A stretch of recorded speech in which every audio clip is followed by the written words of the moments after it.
The story of Kochi Tirumala Devar would be incomplete without going into the life of a king who ruled a kingdom that was nearly 650 kilometers away from Kochi. Saluva Narasimha Deva Raya, 1485 to 1491 AD, or Saluva Narasimha I of the Saluva dynasty, was the emperor of Vijayanagara Empire. Born as the son of Saluva Gunda, the governor of Chandragiri, which was one of the four headquarters of Vijayanagara Empire, Saluva Narasimha had a head start in learning the nuances of state administration by closely watching his father at work, even as he pursued his education. He also showed keen interest in learning martial arts and military science that enabled him to blossom into an excellent warrior even as he graduated into adulthood.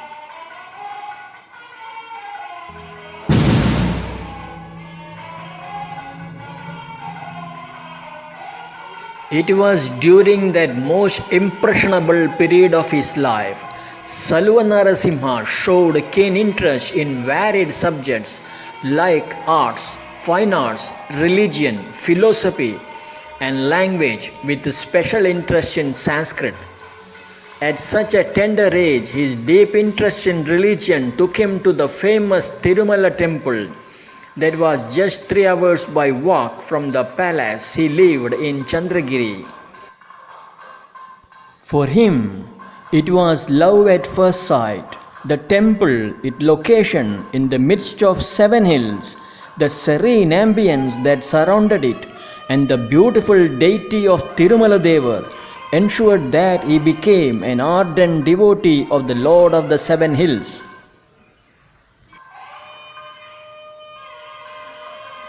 That was the beginning of his lifelong bonding with that magnificent deity of Tirumala Devar. Since then, he made it a habit to trek it to those lovely hills every day morning to have a darshan of the deity, a habit he was to continue for many years to come.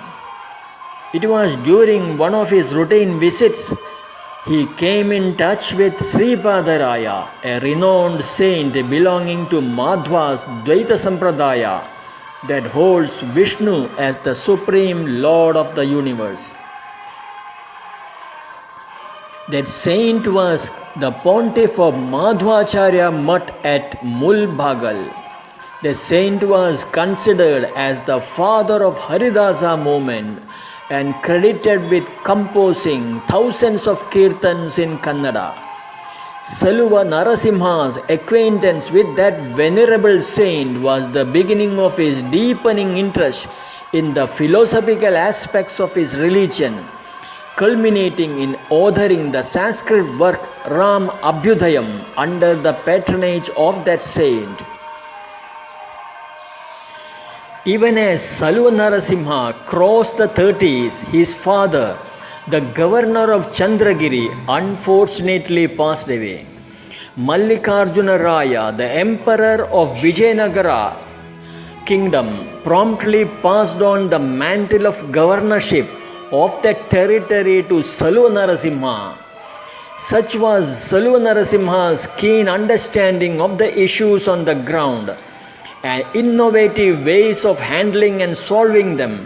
Emperor Mallikarjuna Raya did not fail to take notice of them and soon rewarded the young Saluva Narasimha with the title of Mahamandaleshwara of Chandragiri in the year 1452.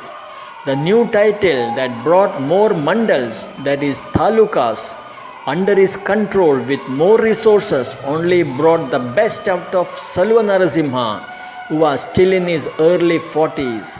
The bigger responsibilities also enabled him to keep a tab on the happenings and developments in the entire Vijayanagara kingdom.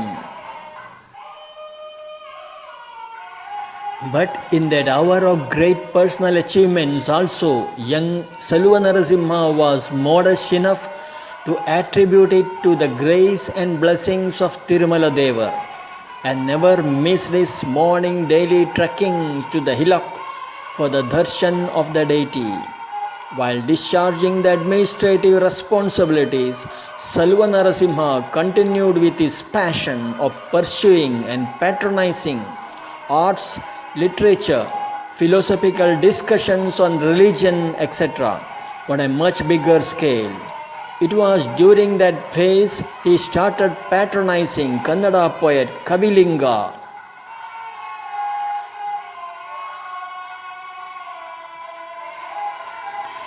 In his relentless pursuit of administrative works for the next 2 decades, age finally caught up with Salva Narasimha, who found trekking the hills on a daily basis for darshan a daunting task.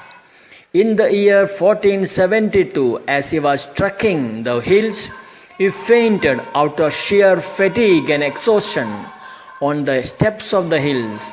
It was at that hour the all-knowing, compassionate and benevolent Lord of the Hills conveyed a divine message to his ardent devotee through a vision that promised him a replica of the deity of Tirumala, so that it could be worshipped by him without trekking the hills daily.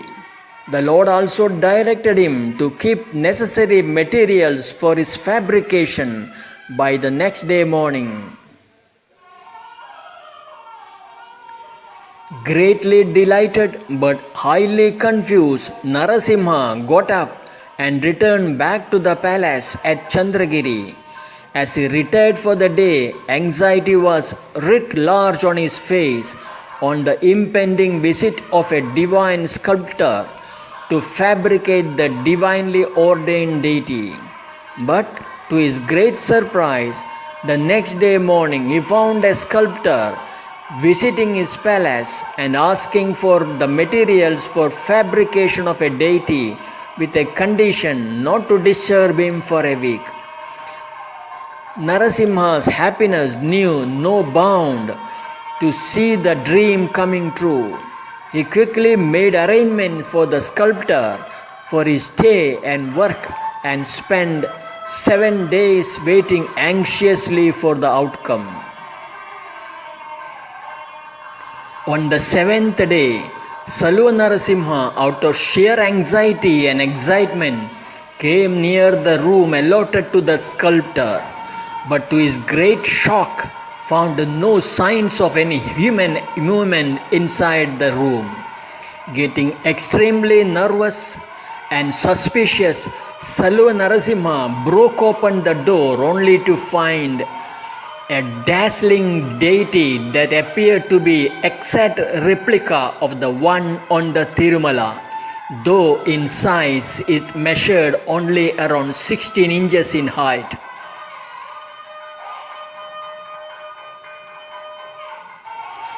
To his great shock, Salva Narasimha found that the sculptor was missing despite the door being locked from outside.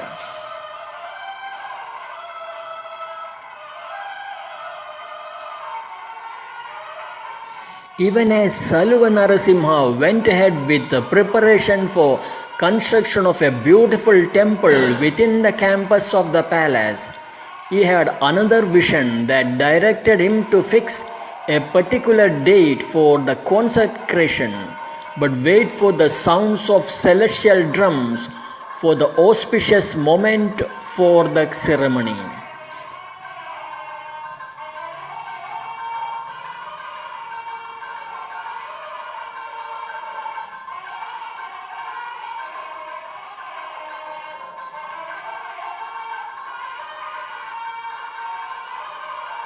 On the appointed day, making all necessary preparation well in advance, Salva Narasimha and his attendants were eagerly waiting for the sounds of the celestial drum. There was high excitement all around on the miracle that was to happen. But in the din and roar, suddenly all of them heard a faint sound of a drum, which was soon interpreted as the sound of the divine drum for consecration of the deity. Accordingly, the priest carried out the consecration of the deity with a great religious fervor. But to the sheer shock of all the people assembled there, even as the priest completed the rituals related to the consecration, there was suddenly a big rumbling but ear piercing sounds of the celestial drum. Obviously, the consecration of the divine deity was carried out not at the divinely ordained auspicious time, since nothing can be done after that. Rest of the ceremonies were also completed half-heartedly, not fully knowing its consequences. Later, Saluva Narasimha consulted the learned astrologers, priests, etc. to find out ways to overcome that grave mistake committed unknowingly. Much after deliberations, with a reference to the Agama Shastras, they were all unanimous that it might also be the divine will.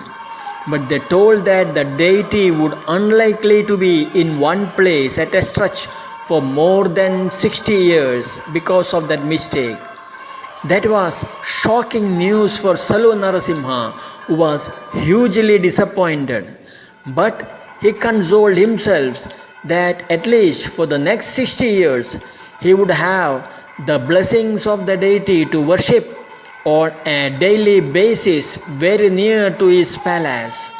And with that started Saluva Narasimha's daily darshan of the deity of Tirumala Devar in the confines of his palace without trekking to the Tirumala hills.